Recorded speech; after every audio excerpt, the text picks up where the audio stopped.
35회 엔딩 부분은 문태경이 루시아와 함께 신규 협력사를 둘러보러 가는 중에 조필두가 노숙자 차림으로 걸어가는 모습을 발견하고는 급히 내려 조필두에게 다가갑니다. 문태경은 조필두의 멱살을 잡고 때릴 듯 하면서 대체 그때 왜 도망가셨습니까? 왜? 라며 분노를 폭발하는 장면입니다. 안녕하세요. 동영상 공정이용을 준수하여 제작하는 감정 맛집 채널입니다. 구독, 좋아요, 알림 설정과 함께 태양을 삼킨 여자 36회 예고 뇌피셜 시작합니다. 문태경은 조필두를 때릴 듯 하면서 언제까지 이렇게 사실 건데요? 차라리 법정에서 증언하시고 새 삶을 사는 게 낫지 않아요? 라고 하지만 조필두는 그냥 묻고 살면 안 될까? 라며 소극적인 반응을 보입니다.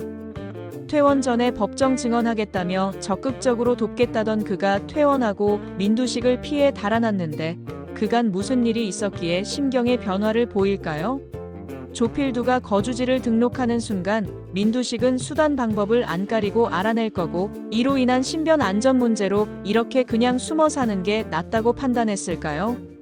하지만 문태경 입장에서는 협력사 재계약 실패 가능성이 높고 이로 인한 경질 위기에 처한 데다 조필두의 증언 없이는 아버지의 복수도 불가능한 상황이라 정말 힘든 상황입니다. 그런데 루시아가 등 떠밀어 나가시면 안 되는 거잖아요 라고 하는 장면이 나오는데 이는 문태경이 협력사 재계약 실패로 인해 속수무책으로 회사에서 쫓겨나면 안 된다는 뜻입니다. 그렇다면 루시아가 뭔가 문태경을 도울 방법을 강구해내겠죠. 민수정이 제안한 방법, 즉 루시아가 민두식의 여자가 되기로 하고 대신 민수정이 이사회에서 문태경 경질을 막는 방법일까요? 한편 36회 예고에서 충격적인 김선재와 루시아의 대화 장면입니다. 김선재가 루시아에게 한마디면 돼요. 나는 백설이입니다 라고 하고 루시아는 약속하신 거 꼭 지켜주세요 라고 답합니다. 이 장면을 이해하려면 김선재와 루시아의 복잡한 관계를 알아야 합니다. 김선재는 이미 루시아가 백설이라는 것을 확신하고 있고 계속해서 루시아의 발작 버튼을 자극하면서 루시아를 괴롭혀왔습니다. 하지만 김선재에게는 치명적인 약점이 있습니다. 바로 자신이 미소의 친부라는 사실입니다.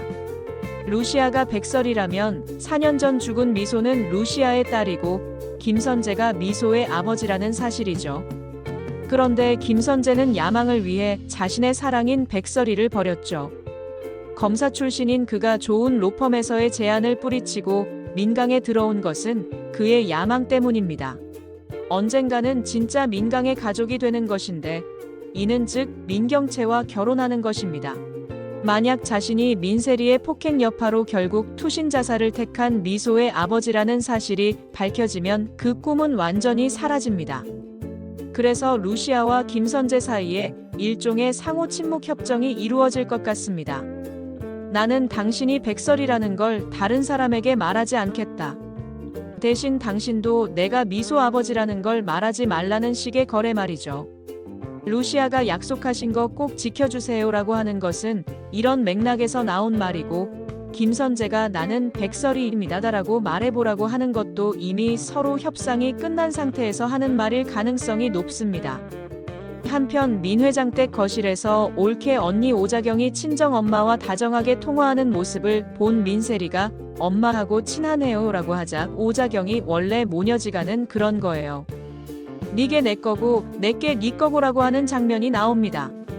이 장면은 엄마정의 굶주린 세리 입장에서는 부러움과 함께 그래 그냥 내 주식 엄마한테 맡겨버리자는 결심을 하게 하는 결정적 이유가 될 것 같습니다. 그리고는 이내 세리가 자기 방에서 10억짜리 양도성 예금 증서를 꺼내보는 장면이 이어집니다. 그런데 36회 예고편의 민세리와 관련된 충격적인 소식도 나옵니다. 스텔라장과 루시아가 민세리의 친모 자살과 관련하여 대화하는 장면입니다. 그런데 여기서 친모는 진짜 친모가 아니라 극 중에 계속 나온 가짜 친모인 것 같습니다. 그런데 이것이 정말 자살일까요? 민세리의 가짜 친모는 원래 유전자 검사기관에서 민세리의 친모를 찾아주는 척하기 위해 민세리의 진짜 친모로 내세운 여자였을 뿐이었죠. 친모 자살 소식은 결국 민세리가 가짜 친모에게 주식을 넘겼다는 증거이고, 가짜 친모 자살은 자살이 아니라 타살일 거라고 생각합니다. 정작 주식이 넘어오니까 민세리에게 친모를 찾아주겠다며 처음 접근한 남자가 민세리의 주식을 가로채기 위해 가짜 친모를 살해한 게 아닐까요? 한편 35회에서 협력사 재계약 실패를 신규 거래처로 대체하더라도 회사 측에서는 만족하지 못할 거라고 걱정하는 루시아에게 문태경이 믿고 있는 게 있는데, 그것은 경쟁사에서 조만간 문제가 터질 것 같다는 거였죠. 이것이 언제 현실화될지도 주목해볼 포인트입니다. 만약 경쟁사들이 정말 무너진다면 문태경의 협력사 재계약 실패 문제도 자연스럽게 해결될 수 있거든요. 그런데 36회의 고편에는 이런 게 암시되어 있지 않으니 36회에서 경쟁사가 무너지는 서사는 일어나지 않을 것 같습니다. 한편 민 회장이 돈이 든 봉투를 건네고는 먹고 떨어져라는 식으로 행동한 걸 루시아는 민경채가 중간에서 농간을 부렸을 거라고 판단했습니다. 민 회장이 진심으로 관계를 끝내려던 게 아니라 민경채의 압박 때문이었다고 본 거죠. 실제로 민 회장은 병실에서 루시아, 자네가 싫어서가 아니야.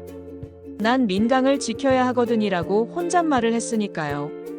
루시아가 문태경을 지키기 위해서라도 루시아는 또 다른 방법으로 민 회장과의 관계 개선에 나설 가능성이 높습니다. 표면적으로는 민수정의 제안을 따르는 것 같지만 민 회장과의 관계 개선은 문태경도 지키고 자신도 민강에 계속 있으면서 궁극적인 복수를 노려볼 수 있는 방법이니까요. 36회에서는 이 모든 복잡한 상황들이 어떻게 정리될지 정말 궁금합니다. 예고편을 보니 경쟁사 붕괴 장면과 이사회 소집은 없으니 현실적으로 민수정의 제안을 따르는 방법을 우선 시도할 것 같습니다. 그리고 이사회 전후에 문태경이 믿고 있는 경쟁사 붕괴가 터져서 분위기 반전되고 배신했던 협력사들이 고개 숙이고 민강에 투항하는 장면 기대해보는 것이 좋을 것 같습니다. 그때가 되면 문태경이 예언한 것처럼 민강이 업계 선두로 도약하고 문태경의 능력이 재조명되는 대반전의 서사가 이루어지지 않을까요? 이상 태양을 삼킨 여자 36회 예고 뇌피셜 마칩니다. 감정 맛집 채널은 동영상 공정 이용을 준수합니다. 그러다 보니 영상 개수 대비 구독자가 적은 게 사실입니다만 태양을 삼킨 여자의 문태경이 미국에서 매출의 압박 속에서도 원칙과 소신을 버리지 않았듯이 저도 구독자 조회수는 적을지언정 공정 이용 원칙과 소신을 버리지 않고 제 갈 길을 계속 갈 겁니다. 공정 이용 무시하고 동영상 올리고 구독 조회수 폭발하다가 어느 날 소리 소문 없이 삭제되는 그런 채널 만들고 싶지 않습니다. 구독해주시는 분들은 저의 진심을 잘 알고 계실 거라고 믿기에 더욱 책임감을 갖고 영상 제작하겠사오니 계속 응원 부탁드리겠습니다. 좋아요, 구독, 알림 설정 부탁드리며 저는 보다 나은 영상으로 보답하겠습니다. 감사합니다.